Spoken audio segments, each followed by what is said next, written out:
வாணலில் தேவையான அளவு கொஞ்சம் எண்ணெய் ஊற்றிக்கலாம்.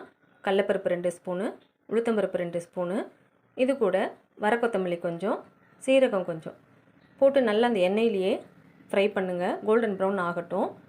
இதில் வந்துட்டு இஞ்சி, பூண்டு, சின்ன வெங்காயம், காரத்துக்கு பச்சை மிளகா இல்லைனா வரமிளகா, கருவேப்பிலை, உப்புத்தூள், ஒரு சிட்டிக்கு மஞ்சள் இதெல்லாம் போட்டு அந்த எண்ணெயிலேயே நல்லா வதக்கிக்கணும். இப்போது நம்ம கட் பண்ணி வச்சுருக்க சுரக்காய் இருக்குது இல்லையா, அதையும் இதிலேயே போட்டுட்டு கூடவே கொஞ்சம் புளி வச்சுக்கோங்க. நல்லா சிம்மில் வச்சு வதக்கணும், ஹையில் வைக்கக்கூடாது, தண்ணியும் ஊற்றக்கூடாது. இது கூட விருப்பப்பட்டால் தேங்காய் கொஞ்சம் ஆட் பண்ணிக்கலாம். இன்றைக்கி நான் கொஞ்சம் போட்டிருக்கேன். தேங்காய் எல்லாமே நம்ம அரைச்சிக்கலாம், நம்மளோட சௌகரியம்தான்.